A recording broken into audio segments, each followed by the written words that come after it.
हाय, आपके साथ मैं हूँ Surbhi Sharma. India TV YouTube channel subscribe करिए, बेल आइकन दबाएं। बात प्रधानमंत्री के ड्रीम प्रोजेक्ट की। पीएम मोदी कल रात सेंट्रल विस्टा प्रोजेक्ट का जायजा लेने के लिए गए। वो सेंट्रल विस्टा प्रोजेक्ट जो न्यू इंडिया का प्रतीक बनने जा रहा है। इस प्रोजेक्ट को लेकर विपक्षी दल लगातार सवाल उठाते रहे हैं, इसलिए आज हमने सेंट्रल विस्टा प्रोजेक्ट की पूरी पड़ताल की। ये प्रोजेक्ट क्यों बन रहा है, इसकी जरूरत आखिर क्यों पड़ी है और इससे देश को क्या फायदा होने वाला है। इस रिपोर्ट में हमने ऐसे तमाम सवालों के जवाब तलाशने की कोशिश की है।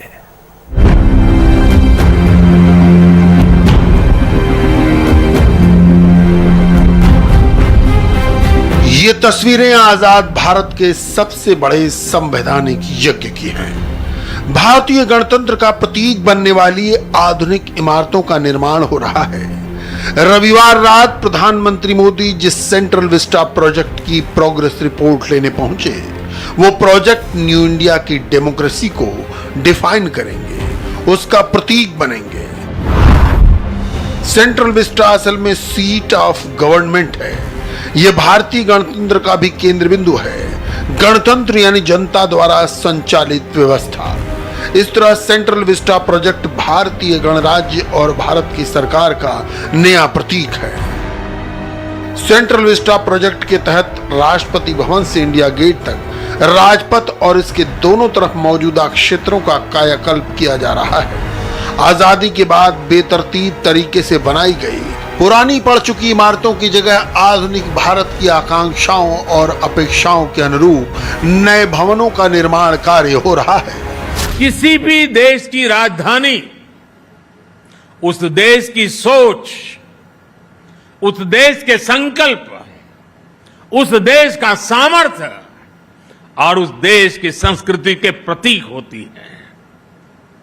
भारत तो लोकतंत्र की जननी है, इसलिए भारत की राजधानी ऐसी होनी चाहिए जिसके केंद्र में लोक हो, जनता जनार्दन हो। आज जब हम ईज ऑफ लिविंग और ईज ऑफ डूइंग बिजनेस इस पर फोकस कर रहे हैं, तो इसमें आधुनिक इंफ्रास्ट्रक्चर की भी उतनी ही बड़ी भूमिका है। सेंट्रल विस्टा से जुड़ा जो काम आज हो रहा है, उसके मूल में यही भावना है। सेंट्रल विस्टा प्रोजेक्ट के तहत अगली एक सदी तक काम आने वाले नए संसद भवन, central secretariat, central conference hall, संविधान म्यूजियम, उपराष्ट्रपति एवेन्यू, प्रधानमंत्री आवास और कार्यालय का निर्माण हो रहा है। सेंट्रल विस्टा प्रोजेक्ट के तहत सबसे पहले देश की नई संसद का निर्माण पूरा होना है। कोशिश है कि आजादी की 75वीं सालगिरह पर संसद का सत्र नए संसद भवन में हो। इसलिए नए संसद भवन परिसर के भीतर नई राज्यसभा और लोकसभा अब आकार लेने लगी है। प्रधानमंत्री मोदी जब रविवार रात मुआयने के लिए पहुंचे, तो उन्हें मौजूदा निर्माण कार्य के बीच दिखाया गया कि राज्यसभा और लोकसभा कहां स्थित होंगी। ये राज्यसभा है, ये लोकसभा है। ये मेरी मेन लेवल से कितना? ये लगभग 7.5 मीटर है।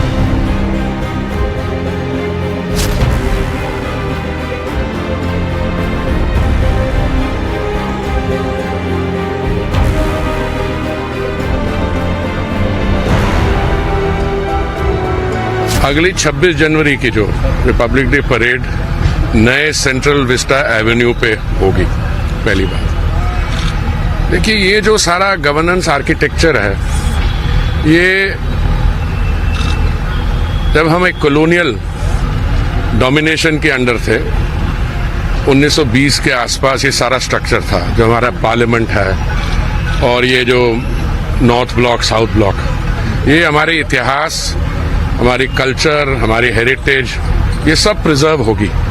पर 75 साल आज़ादी के बाद एक $5 ट्रिलियन इकोनॉमी, उसका जो गवर्नेंस बिल्डिंग्स हैं गवर्नेंस के लिए, वो 100 साल पुरानी नहीं हो सकती। ये रहेंगी 100 साल वाली रहेंगी, पर जब हम अपनी 75th एनिवर्सरी मनाएंगे एज एन इंडिपेंडेंट कंट्री, वो नई पार्लियामेंट में होगी अक्टूबर 2022 तक, और ये सेंट्रल विस्टा एवेन्यू में अगली परेड होगी।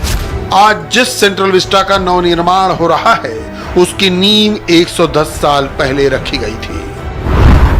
1911 में अंग्रेजों ने अपने नए किंग जॉर्ज पंचम के सम्मान में दिल्ली में दरबार लगाया था। इसी दरबार में दिल्ली को ब्रिटिश भारत की राजधानी बनाने का ऐलान किया गया। ब्रिटिश सरकार ने सीट ऑफ गवर्नमेंट के लिए नई दिल्ली बनाने और बसाने का फैसला किया। इंडिया गेट से लेकर राष्ट्रपति भवन तक का पूरा इलाका सेंट्रल विस्टा कहा जाता है। नई दिल्ली और सेंट्रल विस्टा की नींव तो ब्रिटिश किंग जॉर्ज पंचम ने 1911 में ही रखी थी, मगर आखिरकार दिल्ली में अंग्रेज सरकार करीब 16 साल बाद साल 1927 में आई। इतने बरस बीत जाने और सैकड़ों करोड़ रुपए खर्च होने के बाद भी सेंट्रल विस्टा का ओरिजिनल प्लान अधूरा रह गया था। नई दिल्ली के आर्किटेक्ट एडविन लुटियंस और हर्बर्ट बेकर ने इस पूरे इलाके को वॉशिंगटन डीसी के कैपिटॉल और पेरिस के शॉन्ज एलिजे की तर्ज पर डेवलप करने की योजना बनाई थी। जिस वक्त नई दिल्ली का निर्माण शुरू हुआ उस वक्त ब्रिटिश हुकूमत बेहद ताकतवर थी, लेकिन 1927 के आते आते अंग्रेजी हुकूमत की हैसियत कमजोर पड़ चुकी थी। इसलिए इंडिया गेट से राष्ट्रपति भवन तक के दोनों तरफ के इलाकों को यूं ही छोड़ दिया गया। असल में लुटियंस और बेकर ने सेंट्रल इंडिया गेट से राष्ट्रपति भवन की ओर राजपथ के दोनों तरफ सरकारी विभागों की इमारतें बनाने का ख्वाब देखा था, लेकिन फंड की कमी के चलते ये प्लान अधूरा रह गया। इसके बाद 1940 के दशक में यहाँ दूसरे विश्व युद्ध के दौरान सेना के बैरक बना दिए गए। आजादी के बाद इस इलाके में बिना किसी योजना के बेतरतीब तरीके से इमारतें खड़ी की जाती रही। What is less known is that this, on the two supporting flanks here, what was planned were administrative buildings on the two sides, and that's the center, and that's North Block and South Block, and these never got built. The design for this was never settled upon, because by the time this icon was built, the Raj was sort of, strength of the Raj was going down, and what got built eventually was the Viceroy's house here. You have North Block, South Block. This is called Council House here.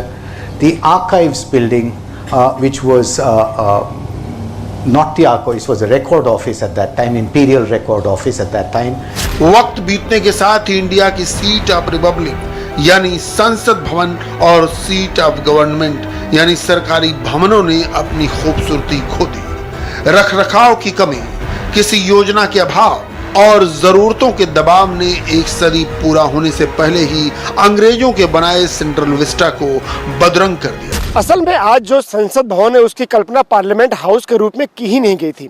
इसे viceroy council की बैठकों के हिसाब से बनाया गया था। बाद में यहाँ सेंट्रल असेंबली की बैठकें होने लगी। आजाद भारत में पहले यहाँ संविधान सभा की बैठकें होती थी और बाद में यही संसद भवन बना। आप ये जानकर हैरान होंगे कि आज जो राज्यसभा है, पहले यहाँ देश की सबसे बड़ी अदालत यानी सुप्रीम कोर्ट हुआ करता था। गुजरते वक्त और रखरखाव की कमी के चलते मौजूदा संसद भवन की इमारत जर्जर हो गई। इसमें अब ज्यादा सांसदों के बैठने की जगह नहीं बची। सेंट्रल हॉल में कोई कार्यक्रम होने पर गलियारों तक में कुर्सियां लगानी पड़ती हैं। 2026 में जब सांसदों की संख्या बढ़ाने पर लगी रोक हटेगी और संसद सदस्यों की संख्या बढ़ेगी तो मौजूदा संसद भवन में उनके बैठने का कोई इंतजाम नहीं हो सकेगा। इसीलिए नए संसद भवन को अगले 150 बरस के हिसाब से तैयार किया जा रहा है। पुरानी संसद भूकंप रोधी नहीं है। नई संसद जोन 5 के स्तर पर आने वाले भूकंप के झटके झेल सकेगी। मौजूदा संसद भवन करीब 100 साल पुराना हो चुका है। यहाँ आग से बचने के ठोस तरीके नहीं हैं। नई संसद में फायर फाइटिंग की नई सुविधाएं होंगी। हाई लेवल की सिक्योरिटी का इंतजाम होगा। नया संसद भवन मॉडर्न डिजिटल तकनीक से भी लैस होगा। नई इमारत में बेसमेंट भी बनाया गया है। यहाँ 3 के मुकाबले 6 कमेटी रूम हैं। पुरानी बिल्डिंग सर्कुलर थी तो नई डायमंड शेप में है। पुरानी की लागत 1927 में 83 लाख आई थी, नई की लागत 971 करोड़ है। प्रधानमंत्री इसी संसद के निर्माण कार्य का जायजा लेने गए थे। क्योंकि इसके आधुनिक संसद भवन में ही आजादी की 75वीं सालगिरह पर देश की संसद की बैठक होगी। जब गणतंत्र दिवस, जो एक बहुत खास गणतंत्र दिवस होगा 2022 का, देश की आज़ादी के 75वां साल मना रहा गणतंत्र दिवस होगा, उस गणतंत्र दिवस पे जब पूरे देशवासी देखेंगे, मैं समझता बहुत ही गर्वान्वित महसूस होंगे। और हमें पूरा विश्वास है कि वहाँ पे सारी एमिनिटीज़ होंगी, फैसिलिटीज़ होंगी, वहाँ पे जो हमारे जो तमाम सारे एक्सीडेंट वगैरह हो जाते थे उनके लिए अंडर पासेज होंगे, सारी की सारी फैसिलिटी के साथ ये बन करके पूरी तरह से निखर करके निकलेगा दिसंबर के महीने तक। सेंट्रल विस्टा प्रोजेक्ट की जरूरत यूं तो बरसों से महसूस की जा रही है, क्योंकि संसद भवन हो या केंद्र सरकार के मुख्य कार्यालय, नॉर्थ और साउथ ब्लॉक, ये सभी इमारतें लगभग एक सदी पुरानी हो चुकी हैं। यहां आधुनिक सुविधाएं नहीं दी जा सकती। ऐसा करने की कोशिश में इन इमारतों को काफी नुकसान हुआ। अब हिंदुस्तान भी बदल चुका है और देश की जरूरतें भी। मांग तो बहुत दिनों से हो रही थी, लेकिन सेंट्रल विस्टा के पुनरुद्धार की मांग को पिछली सरकारों ने कोई खास तवज्जो नहीं दी। 2014 में प्रधानमंत्री बनने के बाद नरेंद्र मोदी ने सेंट्रल विस्टा को न्यू इंडिया के अनुरूप बनाने का बीड़ा उठाया।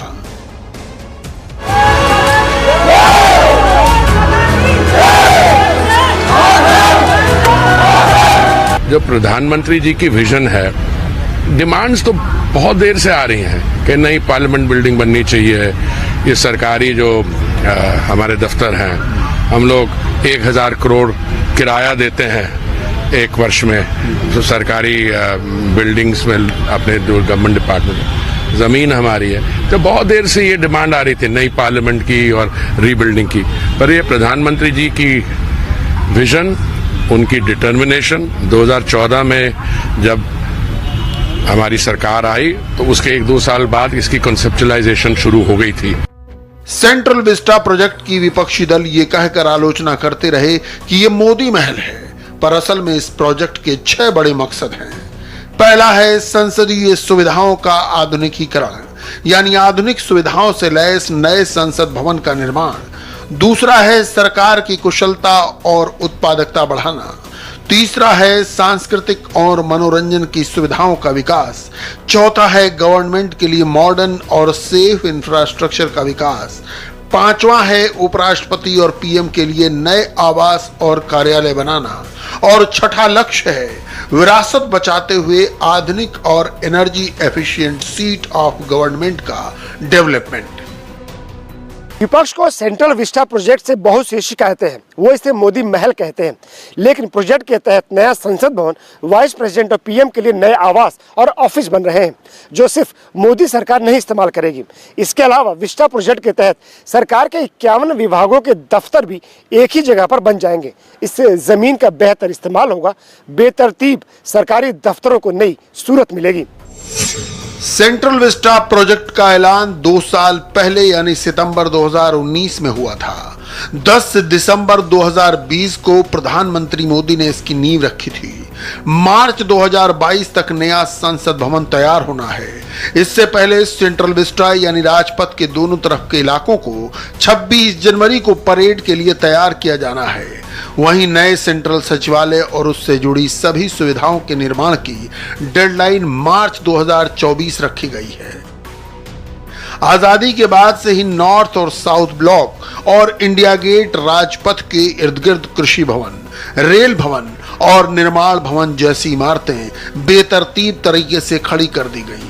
इन्हें बनाने में ना एस्थेटिक्स का ख्याल रखा गया और ना ही दिल्ली के दिल में स्थित बेशकीमती जमीन के सदुपयोग की सोच रही।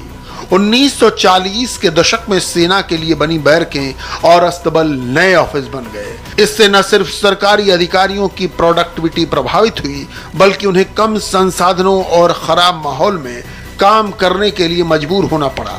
सेंट्रल विस्टा प्रोजेक्ट इन सभी दिक्कतों को दूर करेगा। आप ये जानकर हैरान होंगे कि सरकारी दफ्तरों ने सेंट्रल विस्टा के इर्द गिर्द काफी जमीन पर अवैध कब्जा किया हुआ है। ऐसा उन्हें जमीन की कमी और पार्किंग के चलते करना पड़ा।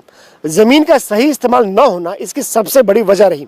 यही वजह है कि सेंट्रल विस्टा प्रोजेक्ट के तहत करीब 4.5 लाख वर्ग मीटर जमीन पर बनी इमारतें गिराई जाएंगी। इसमें शास्त्री भवन, कृषि भवन, विज्ञान भवन, जवाहर भवन, निर्माण भवन और उद्योग भवन जैसी इमारतें शामिल हैं। संसद भवन के अलावा सेंट्रल विस्टा प्रोजेक्ट के 2 बड़े हिस्से और हैं। प्रधानमंत्री के लिए नए आवास और कार्यालय का निर्माण और उपराष्ट्रपति कार्यालय और आवास का निर्माण।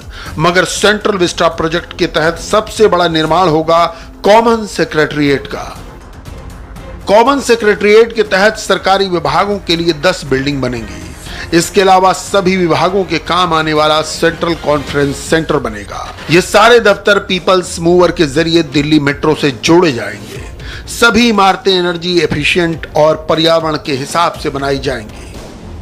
That's just an early sketch. These are the 4 plots. These are the 4. Let me start with the office buildings. These are the 10 office buildings proposed on the 2 sides in the 4 plots.